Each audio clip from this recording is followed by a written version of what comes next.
Queridos hermanos, una vez más en este 31º domingo del tiempo litúrgico, la Iglesia nos pone la oración por los fieles difuntos. ¿Qué significa esta liturgia, este culto a Dios a través de la realidad de la muerte? Quiere decir que creemos en la resurrección. La muerte es apenas una etapa de la vida. La muerte, que vino como consecuencia del pecado, de alguna manera expresa el paso hacia la gloria de la eternidad. Nosotros no creemos realmente, los cristianos católicos, en la muerte, nosotros creemos en la vida.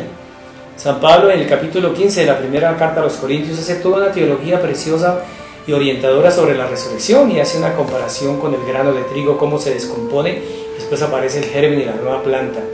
Guardando la imagen, la semejanza, la muerte, ¿qué es? Una transformación, es un deshacer nuestra realidad temporal, corpóreo, espiritual, para pasar a una realidad sin cambiar de identidad, a una realidad meramente espiritual.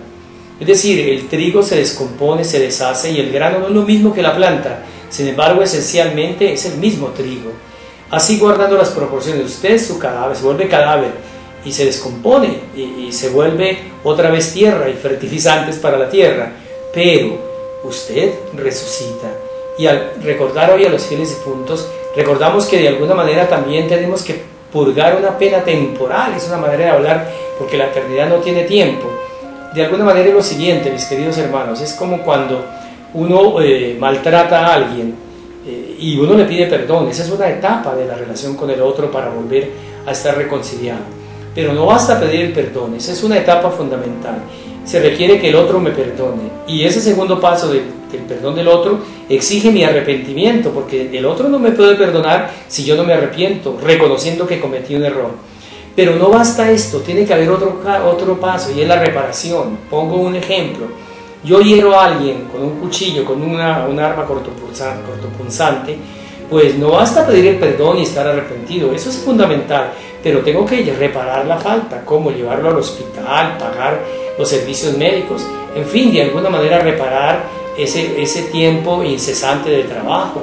Eso se llama reparación, y es lo que llamamos, en unos términos un poquito ya común, se llama purgatorio, purgar el pecado de la pena contraída, ya perdonada. Nosotros quedamos perdonados por Dios, pero a su vez tenemos que reparar el error, la falta que hemos cometido, y entonces lo que llamamos un estado no planificado, que podemos denominar purgatorio, para indicar ese estado, como el quien dice, de salvado ya, pero en la experiencia de la plenitud de Dios, del amor de Dios.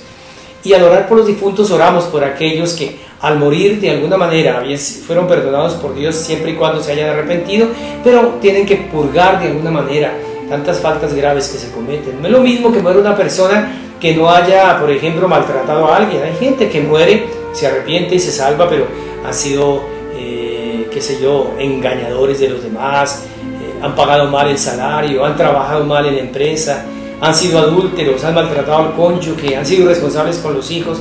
Obviamente todo eso es perdonable desde que uno se arrepienta, pero también hay que reparar los errores, no simplemente uno cometió el error y tranquilito, perdón y ya basta.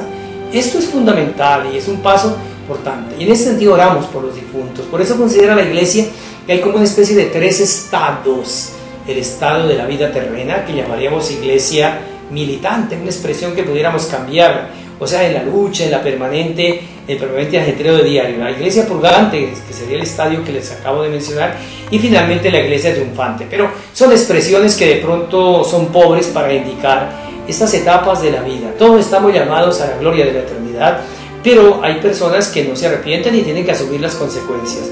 Pero también creemos en la comunión de los santos, es decir, en aquellos que ya pasaron a la vida eterna y siguen en comunión.